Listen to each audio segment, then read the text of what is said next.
کہہ سکتے ہیں نہمیہ کی کتاب کا آغاز ایک چھوٹی سی دعا سے ہوا اور 9ویں باب میں طویل دعا ہے. طویل دعا بہرحال دعا مختصر یا طویل یہ مسئلہ نہیں، پر طویل دعا. اچھی بات ہے کہ دیکھیں ہر دعا اس وقت پر مناسب تھی.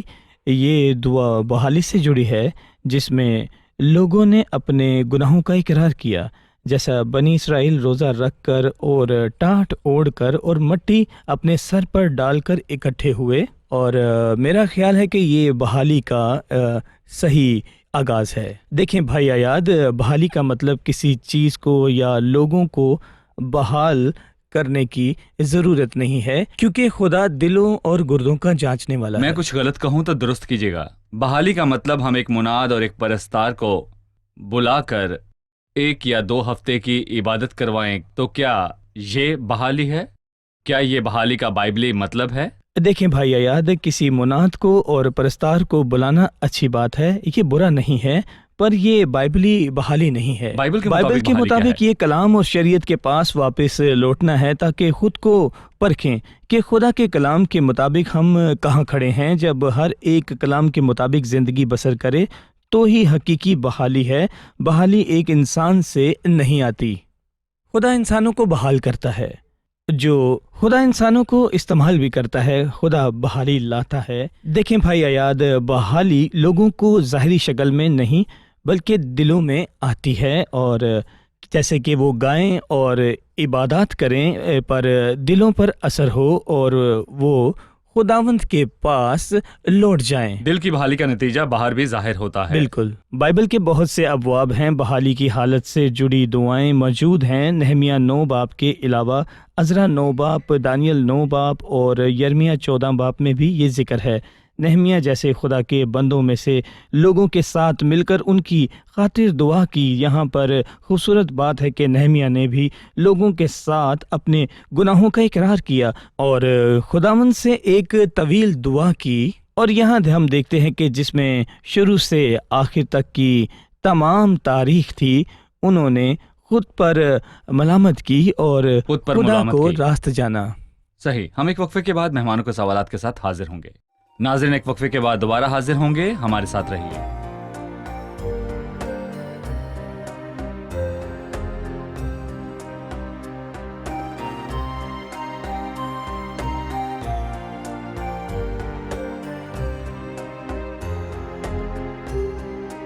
میرا سوال ہے کہ خدا کا کلام سننے کے بعد لوگوں کا کیا رویہ تھا؟ دوسرا یہ کہ ہم خدا کے ساتھ تعلق رکھنے کے لیے کیا کریں اور کیسے کریں؟ جی، خدا کا کلام ہم سے بات کرتا ہے. اس کا کوئی رد عمل ہوگا جب میں خدا سے دعا کے ذریعے بات کروں تو کیا اس سے خدا کے کلام کی طرف میرا رد عمل ظاہر ہوا؟ دیکھیں، ان کا برتاؤ خداوند کے مطابق صحیح تھا. مثال کے طور پر بائبل فرماتی ہے انہوں نے بہت کام کیے. پہلی چیز دوسری آیت میں ہے، اور اسرائیل کی نسل کے سب لوگ پردیسیوں سے الگ ہو گئے، اور انہوں نے اپنے پچھتاوے اور پردیسی کا عملی اظہار کیا، عملی فیصلے کیے. جی، خداوند کی حضوری میں اقرار کیا اور الگ ہوئے. اور پھر انہوں نے نہ صرف اپنے بلکہ اپنے باپ دادا کے گناہوں کا اقرار کیا، اور تیسری بات، انہوں نے اپنی اپنی جگہ پر کھڑے ہو کر ایک پہر تک خداوند اپنے خدا کی شریعت کی کتاب پڑھی. چوتھی بات، اور دوسرے پہر میں اقرار کر کے خداوند اپنے خدا کو سجدہ کرتے رہے اور وہ توبہ کے موافق پھل لائے. اپنے گناہوں کا اقرار کیا. جب باپ کی طرف سے ہمیں معافی ملی تو ہمیں چاہیے کہ ہم اپنے گناہوں کا اقرار کریں. اور بائبل مقدس میں پہلے یوحنا کے پہلے باب میں لکھا ہے کہ یہ خوبصورت الفاظ ہیں. پہلے یوحنا کے پہلے باب کی 8ویں آیت میں لکھا ہے کہ اگر ہم کہیں کہ ہم بے گناہ ہیں تو اپنے آپ کو فریب دیتے ہیں اور ہم میں کوئی سچائی نہیں. اگر اپنے گناہوں کا اقرار کریں تو وہ ہمارے گناہوں کے معاف کرنے اور ہمیں ساری ناراستی سے پاک کرنے میں سچا اور عادل ہے. یعنی کہ گناہ کا اقرار کرنا یعنی خدا کے سامنے گناہ کو رد کر کے خدا کی جانب کھڑے ہو جائیں. اور پھر بائبل مقدس یہ فرماتی ہے کہ خدا پاک ہے اور جو اس کے پاس جاتے ہیں وہ بھی پاک ہیں۔ لیکن میں پوچھتا ہوں کہ کیا ہم مقدسین ہیں اور کیا ایماندار مقدسین ہیں؟ اور کیا ہم بے عیب ہو گئے ہیں؟ نہیں۔ بائبل میں خدا کے پاک لوگوں کی بات ہے جنہوں نے گناہ کیا اور خود کو پرکھا اور گناہ کا اقرار کیا اور اپنی مخالفت کر کے خدا کی طرف کھڑے ہوئے، اور لوگوں نے یہی کیا۔ آپ نے کہا کہ لوگوں نے صرف اس لیے دعا نہیں کی کہ وہ خدا کے سامنے موجود تھے، بلکہ اپنی زندگی میں بھی اصلاحات کیں، صحیح۔ اور میری زندگی میں بھی توبہ کے موافق پھل ہونا چاہیے۔ جی اس کے بغیر میری دعا بالکل بھی بے فائدہ ہے۔ بالکل، پر انہوں نے خدا کے کلام کو تھامے رکھا۔ صحیح۔ بھائی اسحاق، میں اس طویل دعا پر آپ کی رائے چاہتا ہوں۔ میرے پاس اس کو مکمل پڑھنے کا وقت نہیں، پر ہم اس کے کچھ حصے پڑھیں گے۔ میں اس کے متعلق جاننا چاہوں گا۔ امید ہے کہ ہمارے ناظرین اس کو پڑھیں گے۔ ہم جلدی سے کچھ آیات کو پڑھیں گے۔ کھڑے ہو جاؤ اور کہو، خداوند ہمارا خدا ازل سے اب تک مبارک ہے، تیرا جلالی نام مبارک ہو، جو سب حمد و تعریف سے بالا ہے۔ انہوں نے خداوند کو مبارک کہا، خداوند کی عبادت اور تعریف کی، اور اس کے کاموں کو دیکھ کر 7ویں آیت میں کہا، تو وہ خداوند خدا ہے جس نے ابراہم کو چن لیا۔ انہوں نے ابراہم سے شروع کیا، اور یہ کہانی خدا کے چناؤ کے فضل سے شروع ہوئی، اور یہ شخص ایمانداروں کا باپ بنا، اور اس کی نسل سے وہ لوگ آئے جن سے مسیح جسمانی طور پر پیدا ہوا، اسے نکال لایا۔ تو اس نے اس کا دل اپنے حضور وفادار پایا اور عہد باندھا۔ انہوں نے ساری کہانی کی بات کی اور ان کو اپنے مقدس سبت سے واقف کیا۔ انہوں نے 14ویں آیت میں موسیٰ کے دنوں کی بات کی۔ انہوں نے ہر بار 2 جملوں میں بات کی، اے خدا تو نے سب اچھی چیزیں کی، اس نے ان کے ساتھ بھلائی کی، افسوس ہم نے اور ہمارے باپ دادا نے اس کا الٹ کیا۔ ہم نے الٹ کیا۔ جی، انہوں نے اس جملے میں اس کا خلاصہ کیا۔ 33ویں آیت ہے، تو بھی جو کچھ ہم پر آیا ہے اس سب میں تو عادل ہے، کیونکہ تو سچائی سے پیش آیا، پر ہم نے شرارت کی۔ اس نے دعا کا خلاصہ 33ویں آیت میں کیا، تو بھی جو کچھ ہم پر آیا اس سب میں تو عادل ہے، کیونکہ تو سچائی سے پیش آیا، پر ہم نے شرارت کی۔ دعا تو طویل ہے، پر یہ فرقہ مختصر ہے۔ انہوں نے ساری عمر یوں کیا۔ اگر ہمارے ناظرین اس دعا کا مطالعہ کرنا چاہیں تو اسے 2 کالم میں تقسیم کریں، جس میں ایک طرف حالات ہوں، اس میں لوگوں کی تاریخ دیکھیں، خداوند نے ابراہم سے کیا کیا، اور خداوند نے موسیٰ سے کیا کیا اور اس نے کیا کیا، قضات کے دنوں میں خداوند نے کیا کیا اور انہوں نے کیا کیا۔ آپ کو نتیجہ ملے گا کہ خدا ہمیشہ وفادار تھا اور لوگوں نے ہمیشہ دھوکہ کیا۔ بھائی حیات، یہ سچ ہے کہ انسان کی یہی کہانی ہے۔ نہمیہ کی کتاب واحد تاریخی کتاب نہیں ہے، یہ آخری تاریخی کتاب ہے۔ اس میں تاریخ لکھنے کا مقصد کہ ظاہر ہو جائے کہ انسان 100% ناکام ہے اور 100% راست ہے۔ نجات دہندہ کے سوا کوئی حل نہیں ہے۔ دیکھیے، نجات کے سوا کوئی حل نہیں ہے، اور اس سے ہمیں نئے عہد نامہ میں مسیح کا تعارف بھی مل جاتا ہے۔ جی صحیح، آپ نے بہت ہی خوب سمجھایا، خدا آپ کو برکت دے۔ بھائی نہمیہ، بھائی اسحاق کی بات پر مزید کہوں گا۔ اگر میں تاریخ کے حوالے سے بات کروں تو ہمیشہ لوگوں نے خدا کو دھوکہ دیا اور خدا ہمیشہ وفادار رہا۔ جی، اور یہ 2 آیات اس سب کا خلاصہ کرتی ہیں۔ 25ویں آیت میں لکھا ہے، پھر وہ کھا کر سیر ہوئے اور موٹے تازہ ہو گئے اور تیرے بڑے احسان سے نہایت حیض اٹھایا۔ 26ویں آیت، تو بھی وہ نافرمان ہو کر تجھ سے باغی ہوئے اور انہوں نے تیری شریعت کو پیٹھ پیچھے پھینکا۔ وہ مسلسل سزا کے حقدار ہیں، پر خدا ان کو اسیری سے لوٹا لایا اور ان کے لیے بڑے کام کیے اور فصیل اور ہیکل کی تعمیر میں ان کی مدد کی، یعنی خدا ان سے راضی تھا۔ ایسا کیا ہوا کہ خدا کا غضب ختم ہوا اور اس نے ان کو یہ سب بخشا۔ سچ یہ ہے کہ وہ شریعت کے ماتحت تھے، صحیح، اور شریعت کے مطابق وہ موت کے حقدار تھے، موت، اور وہ شریعت کے مطابق سب لعنتوں کے حقدار تھے، ٹھیک ہے۔ صحیح، پر 32ویں آیت میں لکھا ہے کہ یہ بہت ہی خوبصورت الفاظ ہیں، لکھا ہے کہ سو اب اے ہمارے خدا بزرگ اور قادر و محیب خدا، جو عہد و رحمت کو قائم رکھتا ہے۔ خدا عہد قائم رکھتا ہے، جو عہد اس نے ابراہم، اسحاق اور یعقوب سے کیے، اور دوسری طرف خدا ان سے فضل سے پیش آیا اور اس نے ان کی عداوت اور ان کی بد چلنی کو برداشت کیا۔ کیوں؟ کیونکہ خدا کا مقصد ہے کہ وہ چاہتا ہے کہ یہ لوگ بنی اسرائیل یعنی کہ 10 قبیلے اسوریوں کے اسیر بنے.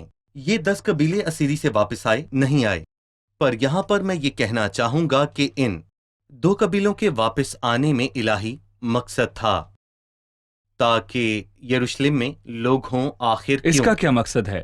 کیونکہ خدا نے اپنے بیٹے کو بھیجنا تھا، اور لکھا ہے کہ جب وقت پورا ہو گیا جب وقت تو پورا خدا ہو نے گیا. اپنے بیٹے کو بھیجا جو عورت سے پیدا ہوا، اور شریعت کے ماتحت پیدا ہوا نبوت کا پورا ہونا لازم ہے. لیکن اے بیت لحم افراتا، اگرچہ تو یہودا کے ہزاروں میں شمار ہونے کے لیے چھوٹا ہے تو بھی تجھ سے ایک شخص نکلے گا اور میرے حضور اسرائیل کا حاکم ہوگا، نسل سے آنا تھا داؤد کی نسل اور یہودا سے، کے قبیلے کہ سے. وہ ابن داؤد ابن ابراہام ہو، اور اسی لیے لوگ ملک میں واپس آئے. لہٰذا یہودا کا قبیلہ اس ملک میں واپس آیا تاکہ ان میں سے مسیح اسرائیل میں آئے. بالکل. یہ نہایت حوصلہ بخش بات ہے کہ خدا اپنی قدرت اور فضل میں انسان کی ناکامی کے باوجود اپنا مقصد پورا کرتا ہے. پر لوگوں کو بھی اپنی غلطی کا پتہ تھا. ملک اپنے سبتوں کا آرام پالے. بالکل. انہوں نے خدا کو راست جانا. اسیری کے دوران وہ بہت مشکل میں رہے اور ان کا پچھتاوا ظاہر ہوا، اس لیے خدا اپنا مقصد پورا کرنے کے لیے ان کو واپس لایا. آپ کا کیا خیال ہے؟ افسوس یہ بحالی بھی زیادہ دیر تک نہیں رہی جیسے باقی تھی. جب وہ انسان چلا گیا جسے خدا نے بحالی لانے کے لیے استعمال کیا تو ان کی طاقت جاتی رہی اور بحالی ختم ہو گئی. اور سب چیزوں کے باوجود خدا نے اپنا مقصد پورا کیا اور مسیح کا آنا لازم تھا، اور خدا اپنی ہیکل میں موجود ہوگا. صحیح. ہم ایک وقفے کے بعد مہمانوں کے سوالات کے ساتھ حاضر ہوں گے. ناظرین، ہم ایک چھوٹے سے وقفے کے بعد دوبارہ حاضر ہوں گے. نہمیہ کی کتاب میں اس نے 8 بار دعا کی کیونکہ وہ جانتا تھا کہ خدا قادر ہے، وہ موجود ہے اور دعاؤں کو سنتا ہے. نہمیہ نے جن مواقعوں پر دعا کی ان میں سے ایک ہمیں پہلے باب کی 4 آیت پر ملتا ہے. جب اس نے شہر یروشلم کے لوگوں کی بری حالت کے بارے میں سنا تو دعا کی اور دعا میں خدا کی پاکیزگی کا اقرار کیا، اپنے گناہ کا اقرار کیا اور بادشاہ سے درخواست کرنے کے لیے مدد مانگی. اس نے خدا کو اپنے منصوبوں میں شامل کیا. خدا نے نہمیہ کے دل کو تیار کیا اور نہمیہ نے خدا کو کام کرنے کا موقع دیا.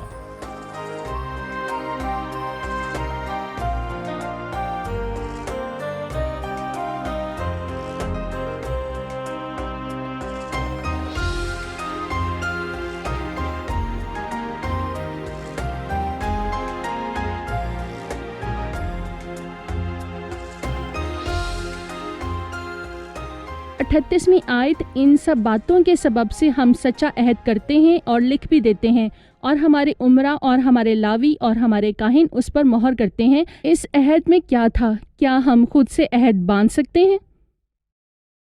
جی، اہم بات ہے. یہ پہلے لوگ تھے جنہوں نے خود اپنے اور خدا کے بیچ عہد باندھا، حالانکہ پہلی الہی عہد خدا کی طرف سے باندھا گیا.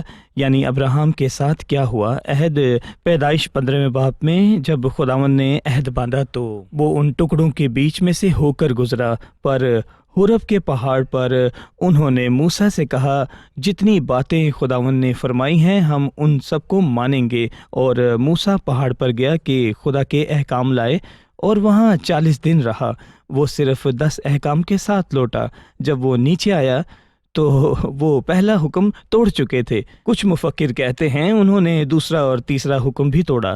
بہرحال حقیقت یہ ہے کہ اگر انسان خود خداوند سے عہد باندھے تو ناکام ہو جاتا ہے. پر یہاں انہوں نے عہد باندھا، پر پرانے عہد نامے میں خدا نے لوگوں کو ان کی پسند سے عہد باندھنے دیے تاکہ وہ جان جائیں کہ وہ کتنے نااہل ہیں. اس عہد کی تفصیل 10ویں باب میں ہے. سب نے اس پر مہر کی. نہمیہ، صدقیہ، سرایا، عزریہ، عزرا اور سب لوگوں نے مہر کی. اس عہد میں 6 باتیں مختصر تھیں کیونکہ یہ بات اگلے باب میں ہوگی. پہلی، ملک کے باشندوں سے بیٹی نہ لیں، نہ ہی دوسری سبت کو مانیں. تیسری، 7ویں سال چھوڑ دیں تاکہ دوبارہ 70 سال کی غلامی میں نہ جائیں.